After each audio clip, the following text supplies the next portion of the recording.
दोनों की प्रतिज्ञा करके देता हूँ तुम्हें, 5 वचनों को मेरे सुनकर खुशी दे दे मुझे। पहला वचन वह राजा कह रहे हैं अंजलि के लिए, नेह कर मेरे कुटुंब से सबको अपना जानना, जो मेरे हैं पूज उनको पूज करके मानना। पहली भावर का ये पहला वचन है, पहली भावर का ये पहला वचन है। बोलो तुझे अब क्या मन है, बोलो रे अंजलि अब क्या मन है। अनूप जी कहते हैं, जिस प्रकार से मैंने अपने माता पिता बहन बहनोई ताऊ फूफा चाचा ताई बहनों को प्रेम स्नेह दिया है, अगर उसी प्रेम स्नेह से सबको लेकर के चले आप, तब तो हमारी आप गाँव आ सकती हैं, नहीं तो अपनी माता पिता की कुमारी रहे। क्योंकि अंगूर की शोभा गुच्छों से होती, अलग अलग नहीं होती है। इसलिए जब स्त्री आती है तो परिवार में सबको जोड़ने का कार्य करती है, वही सौभाग्यवती स्त्री कहलाती है, जो सबको लेके चलती है। गृहस्थी में सभी को और परिवार को साथ में लेकर के कार्य करती है, वह धर्म पत्नी ही कहलाती है, जो धर्म का पालन करती है। तो ये पहला वचन आपको स्वीकार है? अनूप जी को देख के कहिए। और दूसरा वचन क्या कहते हैं? मेरे मन अनुसार अपना मन बनाना ये प्रिय, जिससे जीवन हो सफल संसार में जब तक जिए।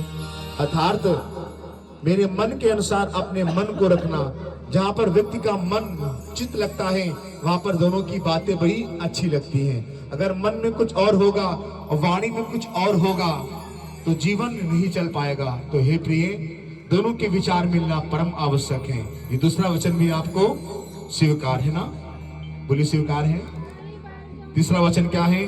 क्रोध तज देना न लड़ना, देह रख कर तुम कभी, क्रोध यदि कोई करे तो मौन हो सहना सभी। एक बाल हट, एक राज हट, एक योग हट, एक नार हट, ये चारों हट बड़े हठीले होते हैं।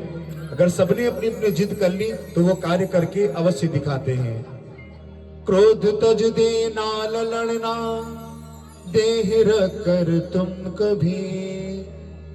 मजाक में अगर किसी ने आपसे कुछ बात कह दी, नंद ने भी कोई बात कह दी मजाक में, तो आप उसको मजाक का जवाब मजाक में देंगे, कभी सीरियस नहीं लेंगे। सासू अम्मा ने भी कोई बात कह दी आपको तो समझाने के लिए, तो आपने उसको डीपली ले लिया, आप काफी सोचने लगेंगे, क्योंकि सास भी कभी बहू थी। जिस मिट्टी को खोदने से दर्द होगा उसमें कभी अनाज नहीं पैदा होगा। तो जिस बच्चे को माता पिता की डांट खराब लगती है ना, उसमें कभी संस्कार पैदा नहीं होगा।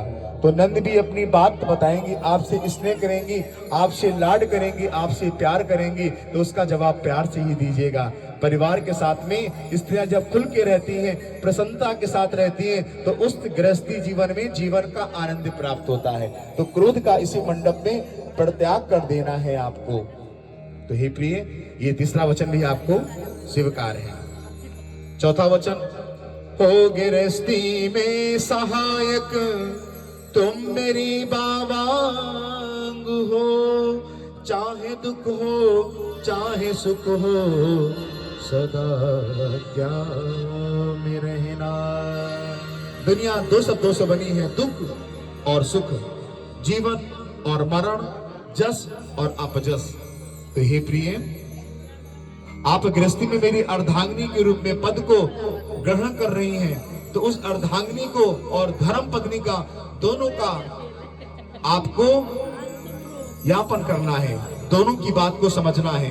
तो हे प्रिय, आप इस प्रकार से अगर मेरे धर्म का भी पालन आपको करना हो और दुख सुख में आप मेरे सदैव साथ रहेंगे, ये ऐसा आपको चौथा वचन भी स्वीकार है। और अनूप जी राजा क्या कह रहे हैं? पर पुरुष को देख कर उसको सदा भाई सजाने, लोक और परलोक का डर हो यही सच्चा है ज्ञान। बिन बुलाए माता पिता के घर कभी न जाना, चाहे दुख हो चाहे सुख हो सदा आज्ञा में रहना।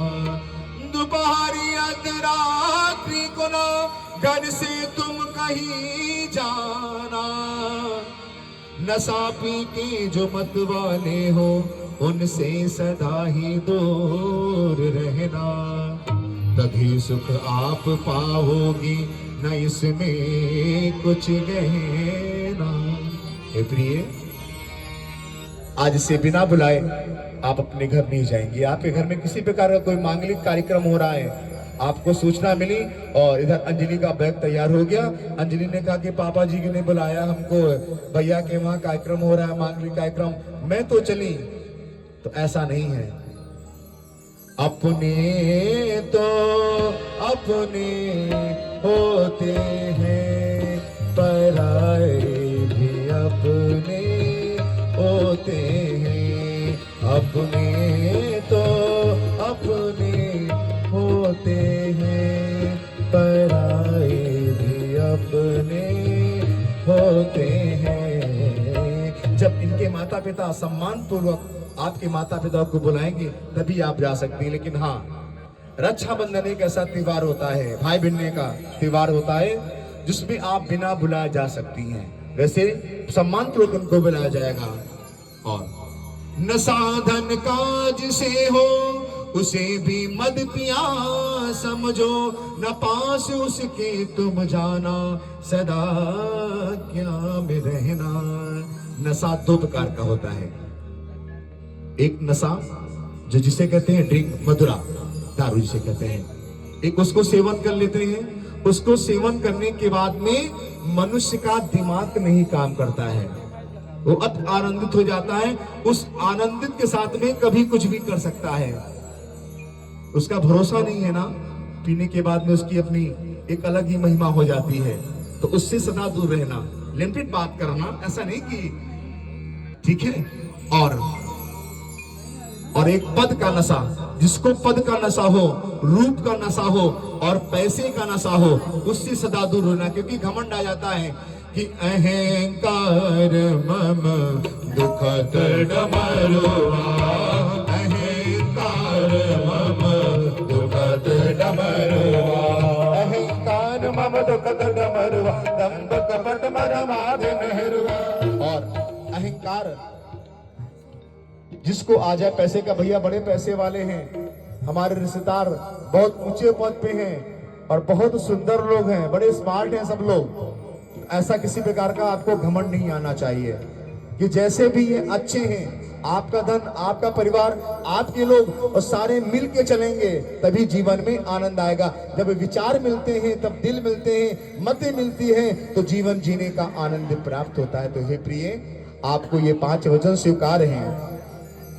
7 वचनों की प्रतिज्ञा करके देता हूँ तुम्हें, 5 वचनों को मेरे सुनकर खुशी दे मुझे। तब बैठे बाबा अंग में मुझको शरण में लीजिए, मुझको शरण में लीजिए। आप दोनों एक दूसरे को देख लें और दोनों एग्री हो जाए, दोनों के लिए तालियां हो जाएं। राम देखे सिया को, सिया राम को, राम देखे सिया को, सिया राम को। चारों अखियां लड़ी थी, लड़ी रह गई, चारों अखियां लड़ी थी, लड़ी रह गई। श्याम रामचंद्र की जय। भैया मंत्र पूरा हो गया, देखते रहोगे क्या? खाली हो जाए दोनों के लिए, क्या बात है।